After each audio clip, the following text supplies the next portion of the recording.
దాత్రి, కేదార్, కౌష్కి అందరూ కూడా DNA reports కోసం ఎదురు చూస్తూ ఉంటారు.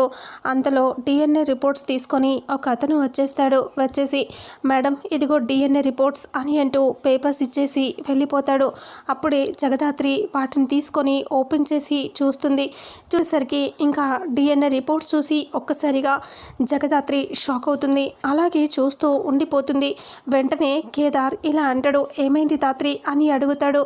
అలా అడిగితే ఏమీ మాట్లాడకుండా సైలెంట్గా ఉండిపోవటం కేదార్ దగ్గరికి వచ్చి జగదాత్రి చేతిలో నుంచి ఆ పేపర్స్ రిపోర్ట్స్ తీసుకొని చూసి ఒక్కసారిగా అతను కూడా షాక్ అవుతాడు. అప్పుడే సురేష్ ఇలా అడుగుతాడు, ఏమైంది కేదార్, ఆ రిపోర్ట్స్లో ఏముంది, ఏం మాట్లాడరేంటి అని అడిగితే రిపోర్ట్స్లో ఇంకా డిఎన్ఏ రిపోర్ట్స్ మ్యాచ్ అవ్వలేదు బావా అని అంటూ కేదార్ చెప్తాడు. ఆ మాట వినగానే వైజయంతి, నిషిక అలాగే యువరాజ్ వాళ్ళు చాలా సంతోషపడుతూ ఉంటారు. ఆ మాట వినేసరికి ఒక్కసారిగా కౌష్కి షాక్ అవుతుంది. ఇంకా వాళ్ళ అత్తయ్య ఇలా అంటుంది, బాబు డిఎన్ఏ రిపోర్ట్స్లో తేలిపోయింది కదా నీ కొడుకు కాదని.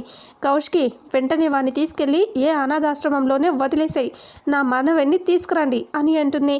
అలా అనేసరికి ఒక్కసారిగా సురేష్ బాధగా చూస్తూ ఉంటాడు.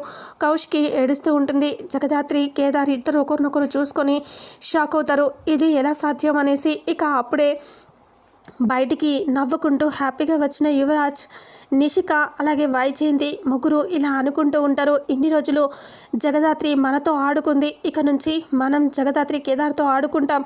ఇన్ని రోజులు మనతో ఎలాగైతే ఆడుకున్నారో మనం అంతకి ఇంత చూపిద్దాం వాళ్ళకి అని అనుకుంటూ ఉంటారు. ఇక జగదాత్రి, కేదార్ ఇద్దరు నిజంగానే వీళ్ళ చేతిలో ఇప్పటి నుంచి బలవుతారా, లేదా మళ్ళీ జగదాత్రి తన స్టైల్ ఏంటో చూపిస్తుందా, బాబు కౌష్కి కొడుకని జగదాత్రి ఎలా నిరూపిస్తుంది, అసలు ఏం జరుగుతుంది అనేది రాబోయే నెక్స్ట్ ఫుల్ ఎపిసోడ్లో తెలుసుకుందాం.